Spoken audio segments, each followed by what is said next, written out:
Hi friends, எல்லாருக்கும் வணக்கம். எல்லாரும் எப்படி இருக்கீங்க? நல்லா இருக்கீங்களா? Welcome to Sakthi Saravana YouTube channel. எல்லாருக்குமே இனிய பொங்கல் திருநாள் நல்வாழ்த்துக்கள். ஆக்சுவலாக இந்த வீடியோ பொங்கல் கழிச்சு தான் உங்களுக்கு வரும். போகி அன்னைக்கு நாங்கள் எப்படி ஊரில் வழிபாடு செய்வோம் அப்படின்றத உங்களோட ஷேர் பண்ணிக்கிறேங்க. இது வந்து 2 நாள் விழாக உங்களுக்கு வரும்.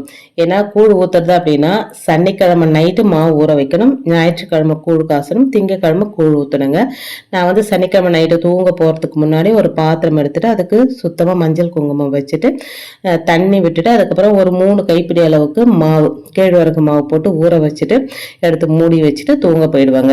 அதுக்கப்புறம் ஞாயிற்றுக்கிழமை சாயந்தரமா கூழ் காய்ச்சிட்டு திங்கக்கிழமை கூழ் ஊற்றுவாங்க. நான் கொஞ்சமாக தான் மாவு ஊற வச்சிருக்கிறேன். ஏன்னா இங்கே நான் வந்திருக்கிற இடம் புது இடம். எத்தனை பேர் கூழ் குடிப்பாங்க அக்கம் பக்கத்துலலாம் அந்த அளவுக்குலாம் ஒன்றும் எனக்கு செட் ஆகலை. ஸோ நான் வீட்டில் நம்மளுக்கு தேவையான அளவுக்கு மட்டும் மாவு ஊற வச்சுட்டு தூங்க போயிட்டேங்க. இதுவே ஊரில் அப்படின்னா 1 கிலோ மாவு போட்டு ஊற வைப்பாங்க. பெரிய பாத்திரத்தில் கூழ் காய்ச்சிட்டு கூழ் ஊத்துறதுக்கு ஊரில் இருக்கிற எல்லாருமே வந்து கூழ் வாசலில் உட்காந்துட்டு கையில் வாங்கி குடிப்பாங்க.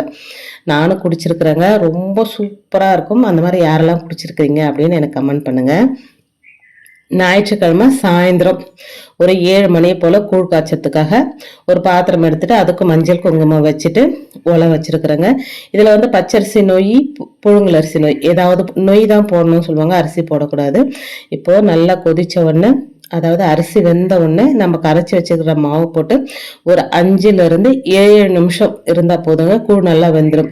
நம்ம தெரியாது அப்படின்னும் போது நம்ம கொஞ்சம் பச்சை தண்ணி எடுத்து கையில் தொட்டு அந்த கூழை தொட்டு பார்த்தோம்னா அது வந்து நம்ம கையில் ஒட்டாமல் இருந்ததுன்னா கூழ் நல்லா வெந்துடுச்சு அப்படின்னு அர்த்தங்க. இப்போ நல்லா கலரி விட்டுட்டு மூடி வச்சிடுறேங்க. இது வந்து ஞாயிற்றுக்கிழமை 7 மணி போல் கூழ் காய்ச்சி வச்சுட்டு, நம்ம எப்பவுமே கூழ் பாத்திரம் வைக்கும் போதும் நல்லபடியாக அந்த கூழ் வரணும். ஏன்னா ஒரு சில டைம்ல அடியெல்லாம் பிடிச்சிடும். அதனால நல்லபடியாக வரணும்னு நம்ம குலதெய்வத்தையும் நம்ம அம்மனையும் வேண்டிக்கணும்னு சொல்லுவாங்க. இப்போ இது வந்து திங்கட்கிழமை காலையில் 3 மணி போல் எழுந்து வந்திருந்தா நல்லா மழை பெஞ்சிட்டு இருந்ததுங்க. கரண்ட்டும் இல்லை, நல்ல மழை. இந்த ஒரு வெளிச்சம். கொஞ்சம் தூரத்துல ஒருத்தவங்க போகி போட்டிருந்தாங்க. நான் வந்து போகிக்கு நிறையெல்லாம் போடலங்க. எங்களுடைய பழைய ட்ரெஸ்ஸு, ஒரு அட்டை, அதுக்கப்புறமா வந்து பழைய மேட்டு, தொடப்பம், இது மட்டும்தான் போட்டு சிம்பிளா எரிச்சிட்டு வந்துட்டேன். போகிக்கு தூங்க போறதுக்கு முன்னாடி 3 மஞ்சள் வந்து தலையணை கடையில வச்சு படுத்துட்டு அதை வந்து நம்மள சுத்தி ஆன்டி கிளாக் வைஸ் சுத்தி அந்த போகியில போட்டுட்டேங்க. போட்டுட்டு வந்து குளிச்சுட்டு குளிக்கிற தண்ணியிலையும் கொஞ்சம் உப்பு மஞ்சத்தூள் போட்டு குளிச்சுட்டு கொஞ்சம் பன்னீர் ஊற்றிட்டு கடைசியாக வந்துட்டேங்க. நம்மளே கிளென்சிங் பண்ணிக்கிற மாதிரின்னு சொல்லிட்டு ஃபர்ஸ்ட் டைம் நான் செஞ்சுருக்கிறேன். குளிச்சுட்டு வந்து வீடெல்லாம் போட்டுட்டு வாசல்லாம் கழுவி தள்ளிட்டு அதுக்கப்புறம் தாங்க வந்து கோலம் போட்டேன். ஏன்னா மழை வந்துட்டே இருந்தது. ஒரு 5 மணிக்கு மேலே மழை நின்றுதுங்க. அதுக்கப்புறமா வந்து கோலம் போட்டுட்டு வீட்டுக்கு வந்து இப்போ வந்து சாதம் வந்து பொங்கல் வைக்கணும்னு சொல்லுவாங்க. இதை வந்து எங்க சைடு என்ன பண்ணுவாங்க, குளுமா பொங்கல் அப்படின்னு சொல்லுவாங்க. அதுக்கு என்ன அர்த்தம்னு என் மாமியார் கேட்டால் கூட அவங்களுக்கும் தெரியல. அவங்க மாமியார் சொன்னாங்க, ஒரு சிலர் வந்து காலையில கூழ் ஊற்றுவாங்க, மதியம் பொங்கல் வைப்பாங்க. வேப்ப மரம் இருந்ததுன்னா வேப்ப மரத்துக்கிட்ட பொங்கல் வைப்பாங்க, சாயந்தரம் மேலே போடுவாங்க. எங்க மாமியார் வீட்டில் எப்படின்னா காலையில கூழ் ஊற்றும் போதே இந்த குளுமா பொங்கலும் வச்சிருவாங்க. இந்த பொங்கல் எதுக்கு வைக்கிறோம் அப்படின்னா, இதுல வந்து உருண்டை பிடிச்சி வைப்பாங்க. சின்ன சின்ன உருண்டை, துள்ளு மாவு, அதுக்கு மேல கொஞ்சம் வெல்லம் வச்சு முரத்துல வைப்பாங்க. முறம் இல்லாதவங்க தட்டில் கூட வைக்கலாங்க. அதுக்கு தான் இப்போ ரெடி பண்ணிட்டு இருக்கிறேன். நான் அதுக்கும் ஒரு சின்ன பாத்திரம் தான் வச்சிருக்கிறேன். ஒரு சின்ன கிளாஸ் அரிசி தாங்க எடுத்திருக்கிறேன். நிறைய செஞ்சா யாரும் சாப்பிட்றதுக்கு இல்லை அப்படின்றதுனால கொஞ்சமா செஞ்சு, நடு வீட்டில் வந்து 3 இலை போடுவாங்க. 3 இலை போடலன்னா ஒரே இலை கூட போடலாம். பொதுவாக வந்து அம்மனுக்கு கும்மம் சோறு அப்படின்னு சொல்லுவாங்க. ஒரே இலையில எல்லாம் போடுவாங்க.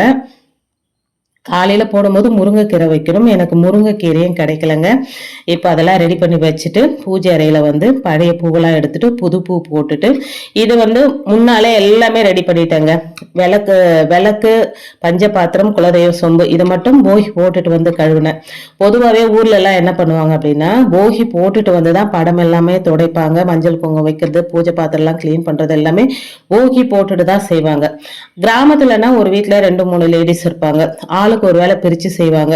இப்ப நம்ம அந்த மாதிரி செய்ய முடியுங்களா? நான் தான் போகி போட்டுட்டு வந்து வீடெல்லாம் போட்டுட்டு இப்ப இந்த பூஜை பாத்திரத்தை விளக்குங்க மட்டும், விளக்கு, தட்டு, பஞ்ச பாத்திரம், மணி, அதுக்கப்புறம் குலதெய்வ சொம்பு. ஏன்னா போகி அன்னைக்கு குலதெய்வ வழிபாடு, அம்மன் வழிபாடு கண்டிப்பா செய்யணும்னு சொல்லுவாங்க.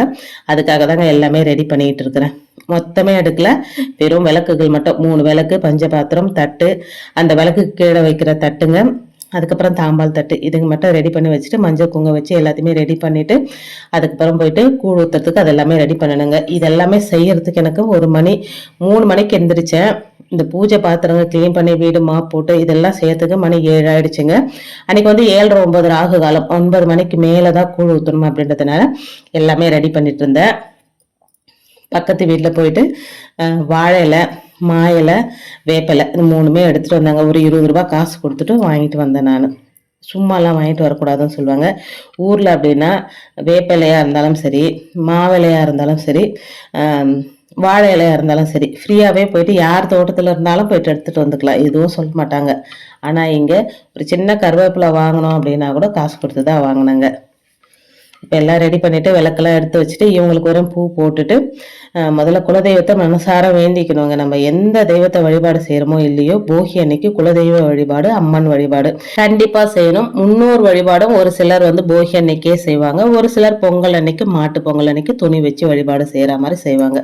இதெல்லாம் ரெடி பண்ணிவிட்டு விளக்குக்கெல்லாம் மஞ்சள் குங்குமம் வச்சுட்டு பூவெல்லாம் வச்சு எல்லாம் ரெடி பண்ணிட்டாங்க. ஆனால் இதில் ஒரு விஷயம் கண்டிப்பாக சொல்லி ஆகணும். யாரெல்லாம் இதை ஃபீல் பண்ணுறீங்க அப்படின்னு சொல்லுங்கள். இப்போது சாதம் பொங்கி வச்சுருக்கிறோம் பார்த்தீங்களா, அது வந்து உப்பு போட்டு பொங்கணுங்க. பொங்கிட்டு இது வந்து குழுமா உருண்டை அப்படின்னு சொல்லுவாங்க. இந்த குழுமாக்கு என்ன அர்த்தம்னு தெரில, நான் வேறு யாருக்காவது தெரிஞ்சால் கேட்டு சொல்கிறேன். நிறைய பேருக்கு தெரியலங்க. அவங்கவுங்க மாமியார் சொன்னதை என் மாமியார் சொல்கிறாங்க, என் மாமியார் சொன்னதை நான் சொல்கிறேன். இந்த உருண்டை வந்து ஒரு சிலர் பெரிய பாத்திரத்தில் பொங்கல் வச்சு 11, 21, 27 இந்த மாதிரி ஒற்றைப்படையில் வரா மாதிரி உருண்டை பிடிச்சி வச்சு இதுக்கு மேலே துள்ளு மாவு வைப்பாங்க. அதுக்கு மேலே வந்து வெல்லம் வைப்பாங்க. கட்டி வெல்லம், பனை வெல்லம் இந்த மாதிரி ஏதாவது வைப்பாங்க. நான் வந்து நாட்டு சக்கரை தாங்க வச்சேன் இன்னைக்கு. நான் வந்து ஒரு 5 உருண்டை தான் பிடிச்சி வச்சிருக்கிறேன். ஆக்சுவலாக இதை வந்து முரத்தில் தான் வைக்கணும். முரத்துக்கு சுற்றி மஞ்சள் குங்குமம் வச்சுட்டு வைக்கணும். நான் தட்டு வச்சு தட்டுக்கு மஞ்சள் குங்குமம் வச்சு அதுக்கு மேலே வாழை இலை, வேப்பிலை வச்சுட்டு இந்த மாதிரி 5 உருண்டை தான் நான் வச்சுருக்கேன். இது கண்டிப்பாக செய்யணும் அப்படின்னு சொல்லுவாங்க. அதே போல் கூழ் பெரிய பாத்திரத்தில் வைப்பாங்க. நான் வந்து ஒரு சின்ன பாத்திரத்தில் கூழ், இது வந்து நடு வீட்டில் வைக்கிறதுக்கு. பெரிய பாத்திரம் வெளியே வச்சு எல்லாருக்கும் கொடுக்கறதுக்கு, இந்த மாதிரி சின்ன பாத்திரம் வீட்டில் இருக்கவங்க சாப்பிட்றதுக்காக எல்லாமே கம்மியாக தான் வச்சுருக்கிறேன். அதாவது நம்ம வீட்டில் இருக்கிறவங்க சாப்பிட்ற மாதிரி தான் வச்சுருக்கிறேன். பக்கத்து வீட்டில் இருக்கிறவங்களுக்கு மட்டும் கொடுத்து அவங்க மட்டும் வாங்கிக்கினாங்க. அதுக்கு மேலே வெங்காயம், தயிர், அதுக்கப்புறம் ஒரு வேப்பிலை. கண்டிப்பாக எல்லாத்துலேயும் ஒரு வேப்பிலை வைக்கணுங்க. முருங்கைக்கீரை தான் மிஸ்ஸிங். எனக்கு அதுதான் ரொம்ப கஷ்டமாக இருந்தது. முருங்கைக்கீரை ஒன்று செஞ்சுருந்தா நல்லா இருந்திருக்குமே அப்படின்னு சொல்லி. ஆக்சுவலாக கிடைக்கலைங்க. எனக்கும் வேலை போய் திரிஞ்சு வாங்குற மாதிரி இல்லை. இங்கே பக்கத்தில் எதுவும் முருங்கை மரமும் இல்லைங்க. கடையிலையும் வந்து நான் பார்த்தேன் முருங்கைக்கீரை இல்லை. இது எல்லாமே ரெடி பண்ணி வச்சுட்டேங்க.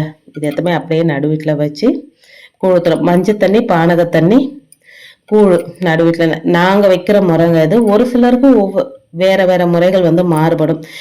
எங்கள் வீட்டில் இப்படி தான் செய்வோம். ஒரு பெரிய பாத்திரத்தில், இப்போ நான் இந்த ஒரு கிண்ணத்தில் வச்சுருக்கேன் பார்த்தீங்களா, இது வந்து பெரிய பாத்திரத்தில் சுற்றி மாவிலை, வேப்பிலை வந்து தோரணம் மாதிரி கட்டி அந்த பாத்திரத்துக்கு கட்டி வைப்பாங்க. கட்டி வச்சுட்டு நடு வீட்டில் வச்சு சாமி கும்பிட்டுட்டு அதை அப்படியே கொண்டு போய் வெளியே வச்சு எல்லாருக்கும் கூழ் ஊற்றுவாங்க. அந்த உருண்டை பிடிச்சி வச்சுருக்கோம் பார்த்தீங்களா, குழுமா உருண்டை, அந்த உருண்டை, அதுக்கப்புறமா கூழ். இந்த கையில் கூழ் வாங்கி குடிக்கிறது அவ்வளோ ஒரு டேஸ்ட் இருக்கும். நீங்கள் சாதாரண நாட்களில் கூழ் குடிச்சு பாருங்க, இந்த மாதிரி அம்மனுக்காக வச்சு கூழை குடிச்சு பாருங்க, ரெண்டுக்கும் டிஃப்ரெண்ட் நல்லாவே தெரியுங்க. ஆக்சுவலாக நான் கூழே குடிக்க மாட்டேன். எனக்கு கூழ் குடிச்சா வந்து லூஸ் மோஷன் ஆகும். ஆனால் இந்த அம்மனுக்கு வைக்கிற கூழ் மட்டும் எதுவுமே ஆகாதுங்க. இப்போது ஒரு விளக்கு ஏற்றி வச்சுட்டு, மண் அகல் விளக்கு ஏற்றி வச்சுட்டு, வெத்தலை பாக்கு, வாழைப்பழம் வச்சுட்டு, கீழே வந்து வேப்பிலை போட்டுட்டு, வேப்பிலைக்கு மேலே ஒரு வாழை இலை, தலை வாழை இலை போட்டுட்டு, இதுக்கு வந்து 3 இலை வைக்கணும். 3 உருண்டை வைக்கணும். ஒரே இலை வச்சுட்டு 3 உருண்டை வைக்கணும். ஆனால் சாப்பிட்றதுக்கு ஆள் இல்லைன்னா ஒரே உருண்டை கூட வச்சுக்கலாங்க. இப்போ நான் வந்து அந்த பொங்க சோறு வச்சுட்டு அதுக்கு மேலே துள்ளு மாவு, வெல்லம் வச்சுட்டு கூழ் எடுத்து வச்சுட்டேங்க. இப்போ பூஜை அறையில் எல்லா தீபமும் ஏற்றிட்டு இங்கே வந்து நடு வீட்டில் ஒரு சின்ன பாத்திரத்தில் கூழ், மஞ்சள் தண்ணி, பானக தண்ணி. எங்கள் குலதெய்வத்துக்கு பானக தண்ணி ரொம்ப விசேஷம். அம்மனுக்கு வந்து மஞ்சள் தண்ணி, கூழ் இது எல்லாமே ரெடி பண்ணி வச்சுட்டு, இது தனியாக தொங்கண்ணா சாமி அப்படின்னு நாங்கள் தனியாக கும்பிடணும். முதல்ல வந்து அந்த சாமியை கும்பிட்டுட்டு தான் வந்து எங்கள் சாமியை நாங்கள் கும்பிடணும். இதை பற்றின வீடியோ நான் ஏற்கனவே சொல்லியிருக்கிறேங்க. தொங்கண்ணா சாமின்னா யார் அப்படின்னு சொல்லி எல்லாமே ரெடி பண்ணிவிட்டு கற்பூரம் ஏற்றிட்டு ஓம் சக்தி பராசக்தி அப்படின்னு சொல்லிக்கிட்டே கற்பூரம் ஏற்றிட்டு, இந்த வருஷம் நல்லபடியாக முடிஞ்சது. பிறக்கிற அந்த தை எல்லாருக்குமே நல்ல வருஷமாக அமையணும், எல்லாருக்கும் எல்லாமுமா அமையணும் அப்படின்னு சொல்லி நல்லா வேண்டிக்கிட்டு தேங்காய் உடைச்சி வச்சுட்டு கற்பூரத்தை வந்து நிலவாசலேருந்து எடுத்துன்னு வந்து வச்சுட்டு தேங்காய் உடைச்சிட்டு அதுக்கப்புறம் தொங்கண்ண சாமிக்கு சாமி கும்பிட்டுட்டு அதுக்கப்புறம் எங்கள் சாமியை எல்லா குலதெய்வத்தையும் நம்ம இஷ்ட தெய்வத்தையும் அம்மனையும் மனசார வேண்டிக்கிட்டு வழிபாடு செய்யணும். இப்ப அந்த தொங்கண்ண சாமிக்கு வந்து முதல்ல தனியா நெய்வேத்தியம் கற்பூர ஆரத்தி காமிச்சிட்டு வழிபாடு செஞ்சுக்கணுங்க. இது வந்து பெண்கள் தான் செய்யணும் குறிப்பா அப்படின்னு சொல்லுவாங்க. ஏன்னா குழந்தை குட்டிகளை நல்லபடியா இதா காப்பாற்றணும் தொங்கண்ண சாமி அப்படின்னு அவரை வேண்டிக்கிட்டு வழிபாடு செஞ்சுட்டு அப்புறம் தான் வந்து மற்ற தெய்வங்களுக்கே வந்து நம்ம கற்பூர ஆரத்தி காமிச்சுக்கணுங்க. இந்த தொங்கண்ண சாமி யாருன்னா நான் வந்து சுருக்கமா சொல்றேன் பாருங்க. எங்களுடைய முன்னோர் காலத்துல எங்க வீட்டுல வேலை செஞ்ச வராங்க இவரு தொங்கண்ணா அப்படின்ற ரொம்ப நம்பிக்கையானவருங்க. இவரு என்னதான் நம்பிக்கையானவரா இருந்தாலும் அவர் வந்து வீட்டுக்கு வெளியவே வைக்கிற பழக்கம் அந்த காலத்துல இருந்தது. இந்த காலத்துல எல்லாம் இல்லைங்க, அந்த காலத்துல இருந்தது. அந்த சமயத்துல வீட்டு பெண்கள் யாரோ வந்து அவரை வீட்டுல கூப்பிட்டு வச்சு சாப்பாடு போட்டு அவங்க கிட்ட பேசிட்டு இருந்ததை வீட்டுல இருக்கிறவங்க பார்த்துருக்குறாங்க. அதை தப்பா புரிஞ்சுக்கிட்டு அவர் அடிச்சிட்டு இருக்கிறாங்க. அதாவது வந்து அவர் சாகிற அளவுக்கு போயிட்டு இருக்கிறாருங்க. அப்படி சாகும்போது அவர் சாபம் கொடுத்துட்டு செத்துட்டுதான் சொல்றாங்க. அதாவது உங்க வம்சத்துக்கு இனிமே குழந்தைகளே பிறக்காது, செய்யாத தப்புக்கு நீங்க எனக்கு தண்டனை கொடுத்தீங்க, அதனோட பாவத்தை நீங்க அனுபவிப்பீங்க அப்படின்னு சொல்லிட்டு அவர் செத்துட்டு தான் சொல்றாங்க. அதுக்கப்புறமா வந்து ஒரு தலைமுறை வரைக்கும் குழந்தைகளே பிறக்காம இருந்து சாமி வச்சு கேட்கும்போது அவருடைய சாபம் இருக்கு அப்படின்னு சொன்னதாகவும், அதுக்கப்புறமா அவரை நீங்க சாமியா வழிபடுங்க அப்பதான் வந்து உங்களுக்கு குழந்தை குட்டி பிறக்கும் அப்படின்னு சொன்னதாகவும், நீங்க எந்த தெய்வத்தை வழிபாடு செய்யறதா இருந்தாலும் முதல்ல உங்க குல தெய்வத்தையும் இந்த தொங்கண்ண சாமியும் கும்பிட்டுட்டு அதுக்கப்புறம் தான் நீங்க மற்ற தெய்வங்களை வழிபாடு செய்யணும் அப்படின்னு அவர் சொன்னதுல இருந்து அதே மாதிரிதாங்க கிட்டத்தட்ட இது எத்தனை தலைமுறையா இதை பின்பற்றிட்டு வராங்க அப்படின்னு தெரியல. தொடர்ந்து நாங்க இப்படிதான் வழிபாடு செஞ்சுக்கிறோங்க. டீட்டெயில்டு வீடியோ வேணும்னா சொல்லுங்க, நான் உங்களுக்கு வந்து இது கரெக்டா கேட்டுட்டு நான் சொல்றேங்க. இப்போ வந்து எல்லாமே செஞ்சுட்டு தீப தூப ஆராதனையெல்லாம் காமிச்சிட்டு ஓம் சக்தி பராசக்தி இந்த வருஷம் நல்லபடியா முடிஞ்சது, பிறக்கிற வருஷம் எல்லாருக்கும் நல்ல வருஷமா அமையணும்னு சொல்லி அம்மனை மனசார வேண்டிக்கிட்டு வழிபாடு செஞ்சுட்டேங்க. இந்த கூழை வந்து பக்கத்து வீட்டில் இருக்கிறவங்களுக்கு மட்டும் கொஞ்சம் கொடுத்துட்டு நாங்கள் வீட்டில் இருக்கிறவங்க எல்லாருமே குடிச்சிட்டு நான் ஒரு 9:30 மணிக்கு மேலே 9:45க்கு கடைக்கு கிளம்பி போனேங்க. சரியான வேலைங்க எனக்கு இன்னைக்கு. இந்த வேலையெல்லாம் செஞ்சுட்டு கடையில் வேற ஆள் இல்லைங்களா, இப்போ ரெகுலராக கடைக்கும் போகிறேன். கடைக்கு போயிட்டு அங்கே கொஞ்ச நேரம் வேலை பார்த்துட்டு கிட்டத்தட்ட ஒரு 2 மணி வரையும் கடையில் வேலை பார்த்துட்டு இருந்தேங்க.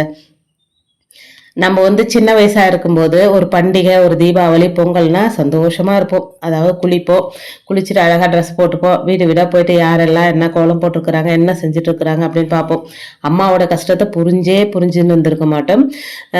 இப்பதான் புரியுது எவ்வளோ கஷ்டப்பட்டுருக்குறாங்க. ஒரு பொங்கல் வருதுன்னா ஒரு பக்கம் சந்தோஷம் இருந்தாலும் இந்த வேலையெல்லாம் நினைச்சா உண்மையிலே ரொம்ப கஷ்டமா இருந்ததுங்க. எனக்கு ரொம்ப டயர்டாயிட்டேன். யாரெல்லாம் இதை ஃபீல் பண்ணீங்க? இப்போ பொங்கல்னா சந்தோஷம் தான், அதுல எந்த வித மாற்று கருத்தும் கிடையாது. இந்த வேலையெல்லாம் நம்ம ஒருத்தரே செய்யும் போது ரொம்ப கஷ்டமா இருந்ததுங்க.